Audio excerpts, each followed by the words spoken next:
গল্পটিৰ শিৰোনাম জীয়াই থকাৰ হেঁপাহ। গল্পকাৰ প্ৰতিমা গগৈ বৰা আৰু পাঠ কৰিছোঁ মই গিৰিচন্দন দিহিঙীয়াই। জীৱন স্থবিৰ নহয়, গতিশীলতাই জীৱনৰ নিয়ম। জীৱন বাটত কেতিয়া ধুমুহা আহে কোনেও ক'ব নোৱাৰে।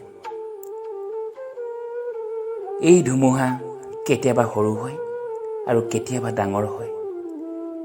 ধুমুহা যেনেকুৱাই নহওক, আচলতে জীয়াই থকাৰ সংগ্ৰামত আমাক শক্তিৰ পৰীক্ষাহে কৰে। শুকাব ধৰা কলিজাৰ ঘাঁ টুকুৰা আকৌ যেন পোখাব ধৰিছে। কথাবোৰ ভাবি ভাবি জীৱনটো বৰ অসাৰ যেন লাগিল মানসিক। জীয়াই থকাৰ প্ৰেৰণা, জীৱনটোক ভাল পোৱা, এই সকলোবোৰ যেন ক'ৰবাত হেৰাই যাব ধৰিছে। ভাগি যোৱা সপোনবোৰ আকৌ জোৰা লগাবলৈ গৈ এটা মিছা সপোনত ডুব গৈ আছিলোঁ। কথাবোৰ ভাবি থকা মানসীৰ চকুৰে লোটক বাগৰি আহিল। তাই হাতত লৈ থকা মোবাইলটো বাজি উঠিল। সহজ হৈ মাকে কৰা ফোন কলটো ৰিচিভ কৰিলে। মা, কোৱা।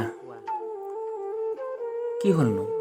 তোৰচোন মাতটো আজি বৰ দুখেৰে কোৱা যেন লাগিল। কি হ'লনো কচোন?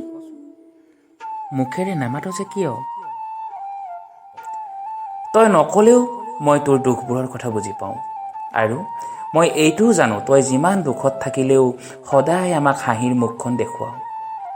তোক দেখিলে কোনেও নকয় তই যে কলিজাত এটুকুৰা ডাঙৰ ঘা লৈ আছ।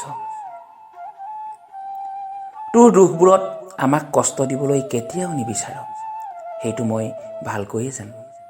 নহয় মা, তোমালোকৰ মৰমত ডাঙৰ হোৱা ছোৱালীজনী এতিয়া প্ৰাপ্তবয়স্ক হৈ প্ৰকৃতিৰ নিয়ম অনুসৰি এখন সংসাৰৰ দায়িত্ব আৰু কৰ্তব্যৰ মাজত বান্ধ খাই পৰিল। হয়তো এই দায়িত্ব আৰু কৰ্তব্যৰ মাজত সংগ্ৰাম কৰোঁতে কোনোবাজনে দুখত কোনোবাজনে সুখত অতিবাহিত কৰিব লগা হয় মা।